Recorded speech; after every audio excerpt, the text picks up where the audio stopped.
Hi, welcome back to my channel, and today I'm doing another writer vlog. I'm going to attempt to finish reading Save the Cat Writes a Novel while I use it to help me outline my new work in progress.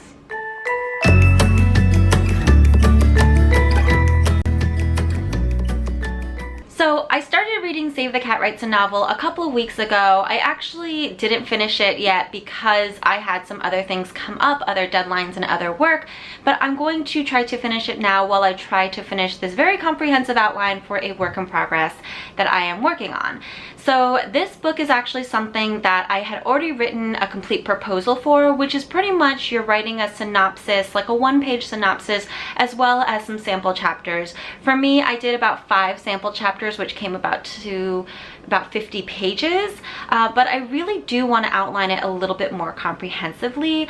And the reason for this is because I am always trying to practice new processes for writing my books. I think that every book is different, so every process can be different even with the same author. And as a natural pantser, I really actually want to try out the mindset of a plotter and having a comprehensive outline while I draft. So once I start drafting this book, we'll see how that goes. I'll probably vlog that too, and you guys will see my struggle bus experience with that. But I wanted to do this because I do think that I have a plotter type mind hidden somewhere deep inside of my brain. And that's because for my publishing job, I did developmental work as an IP editor for a while, as well as some of my freelance work. So I have written really comprehensive outlines for projects before. I've just never used them myself to draft my own projects. So I really want to see how it works out trying to do that. Technically, as a pantser, I'm more of a headlights writer, which means I know I can see a little bit ahead what's coming, but I can't see the whole entire path. And I do generally know where I'm going to end up. I just don't know how I'm going to get there. So this is going to be a very interesting experience, but I am hoping that I will learn some things along the way and yeah, come along with me on this journey.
End of the day check-in. So I have gotten to the point where I finished reading her breakdown of the 15 beats, which are part of Save the Cat.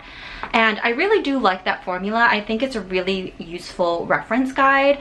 I don't think it's a rule necessarily. I don't think anything is a hard and fast rule in writing, especially as you get more experience and you can play around with them. But if you're stuck, and I've been stuck before where I've kind of gone back to the 15 beat sheet and seen what is a good thing to do next, and it's kind of helped me unstick my mind, especially when it comes to pacing the book. I think that's the biggest thing, is that Save the Cat is really good at keeping you tightly paced. And for me specifically, I'm a really wordy writer and I like to kind of go off on tangents. So to get back on track, it's really useful. And I've gotten to this point right here, which is kind of a little checklist at the end of the 15-point breakdown that she has. And she calls it the transformation test, which I find really interesting because she pretty much goes along with the concepts that a lot of people say, which is that the 15 plot beats is called a transformation machine, which is the idea that your character has to change from beginning to end, therefore they are transformed. So I do really like that. I think I'm going to go through this checklist and I'm going to see how many of them I can check off based on the rough outline I already have. So I think that'll be really fun. In general, in terms of how she breaks down the 15 beats, I do like how she does it for novels as opposed to Save the Cat, the original, mostly because the original uses movies as its rubric, and sometimes it talks a lot about like the imagery or like how the shots are done and how interesting they are, whereas that's not something we can necessarily use for writing because it's all words.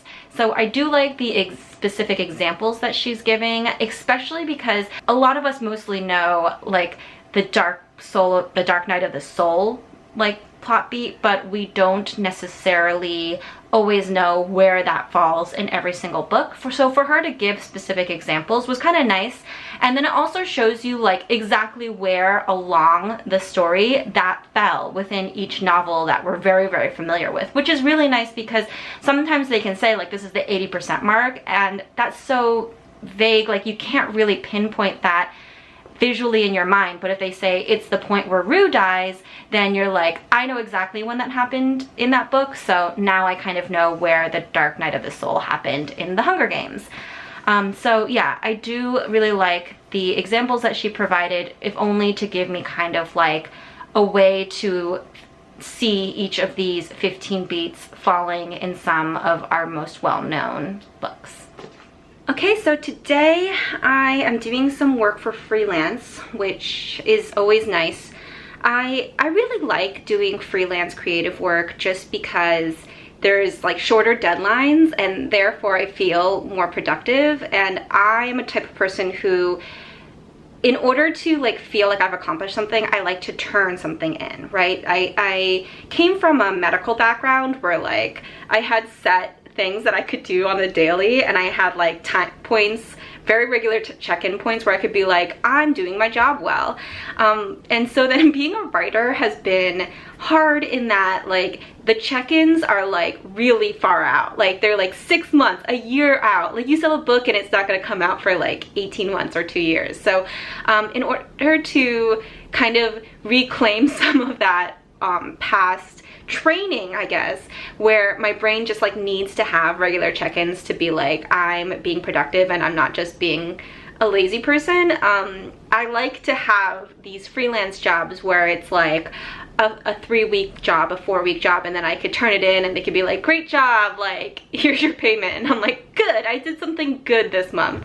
So I do really enjoy these, plus they're really fun projects. Obviously I can't really talk that much about some of them because there's NDAs, they're not out yet, they're not announced yet, things like that. So unfortunately, like I can't talk about those individual projects, even though I find so many of them so freaking cool. But it's just nice, like, and I've said it before that like don't quit your day job when you sell your book, like don't try to only live off of your book money. I feel like I was very lucky in my advance. It was definitely a very decent advance, but even so, when I decided that I wanted to kind of try to write more full-time, that didn't mean writing was my only job. It just meant writing was my main job, and then these freelance jobs are my supplemental jobs. Just kind of like how when you do first start writing and you do sell your book, writing is technically your supplemental job, like your day job, your 9-to-5 job that gives you your regular salary and gives you your health insurance and things like that. That's your primary job on a day-to-day basis, and then writing is kind of your second job that you do. But now writing is my first job, and these freelance positions are my supplemental positions that like help me to make sure that I'm paying my bills on time and make sure that I can afford to get health insurance all on my own because I don't get it from a day job. So yeah, that's kind of how I think about it. That's my mindset. And I think that it is really important for everyone to kind of make sure that they're constantly assessing their ability to live off of, you know, their writing or whatever they are doing to make a living with their creativity, because unfortunately most writers and artists are not paid a living wage, and it really freaking stinks. But I do think there's ways to do it where you can give priority to your writing. It just means that you have to like be very proactive about it and be very cognizant of like what your priorities are and how you're able to live off of what you're able to make. Okay, let me go get ready for this call. Yeah, I mean, the fixes were made mostly to make sure there was continuity between chapter 2 and chapter 3, because after we talked about chapter 2, it was so fresh in my mind that I was like, I'm just gonna do it right now because it's there. I didn't want to forget it. Yeah.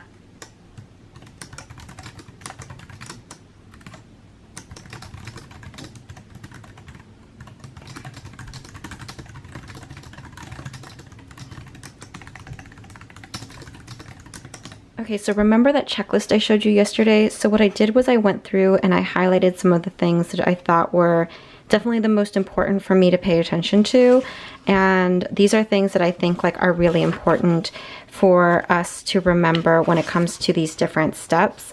And I definitely find these to be really important during the catalyst and the debate, which is just to make sure that when the hero's life changes, it's like there's no other choice. Like it has to change. It breaks the status quo, and just that like they cannot continue their normal life because it's pretty much made impossible for them. And then they finally make the choice to like actively make a change, which I think is important for them to actively change their life and not just passively let things happen to them. And then what I ended up doing was I put all of this into kind of a little spreadsheet here so that I could answer all of these questions for my work in progress. Obviously, these are the answers on this side, and I don't want to give away what the story's actually about yet. So yes, I just made the spreadsheet so that I can answer all the questions and then make little notes for myself in order to make sure that I have like a pretty comprehensive outline to work off of.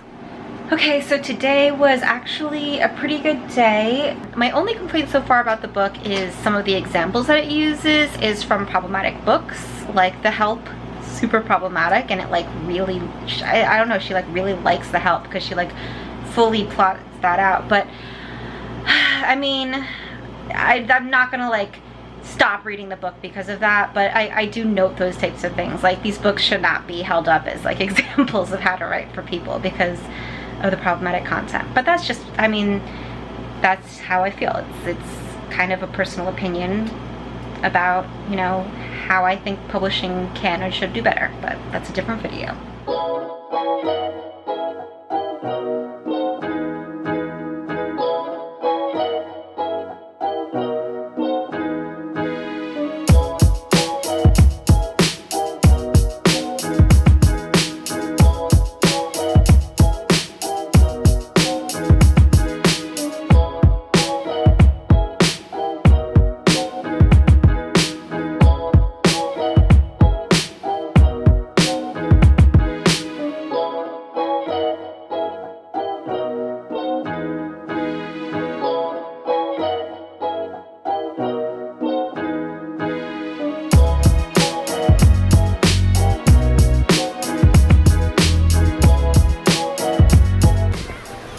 Alright, so we just got to the park and Ashley's here. Hi!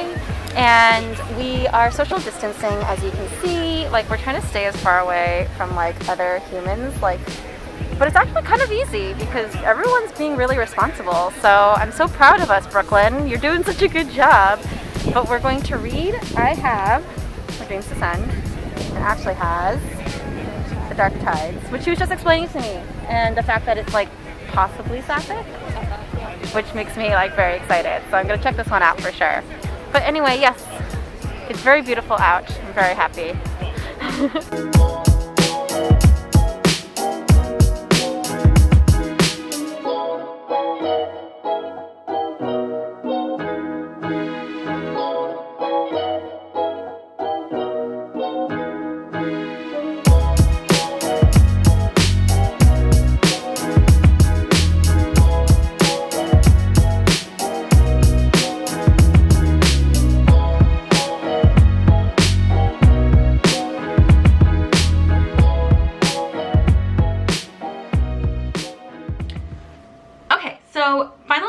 vlog, I finished reading Save the Cat Writes a Novel. It's a very good writing book, so if you haven't read it, and especially if you haven't read Save the Cat, then definitely read this. So the thing is that this novel kind of takes Save the Cat, which is about writing screenplays, and adapts it for what it would be like to write a novel with the same formulas that are in that book. And I really like how she did it, but at the same time, because I had read Save the Cat first, I kind of had figured out a lot of it on my own, but I really did like reading this book and having it be reiterated to me in clear, succinct language about how it applies to writing a novel.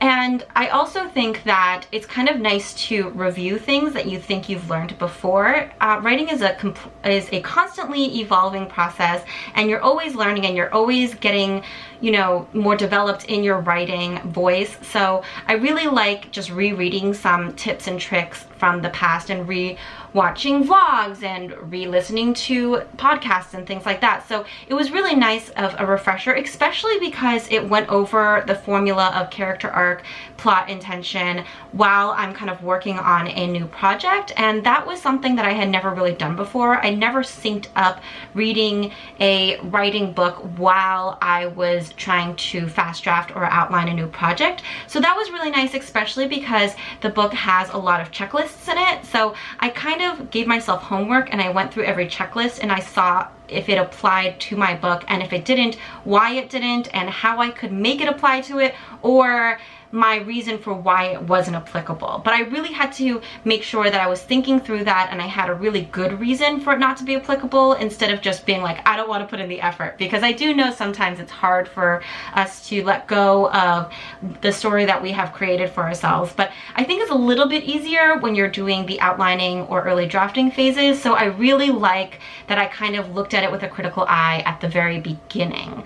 I know this isn't for everyone, and as a former pantser myself, it's not the easiest process for me. It's not innate for me or instinctive, so I did have to work at it for a little bit, but I kind of like exploring new processes. I hate to ever be stuck in just one process. I have a couple of short stories I'm actually contracted to write, so I am a little bit nervous about that. I've actually never published a short story before, so if you guys want, I will try to vlog that. But yes, that will be a lot of angst, I'm sure, because even though it's shorter, short stories feel more daunting to me. I don't know, maybe it's because like I'm so wordy. Like literally this outro is so wordy. I've been talking for so long. So we'll see how good I am at trying to get a story out in like 5,000 words or less. Anyway, I hope you liked this vlog. I know it was a little bit long, but if you enjoyed it, or if you would like more vlogs like this, then I'd really appreciate a thumbs up or a subscription to this channel, and I will see everybody next time. Bye!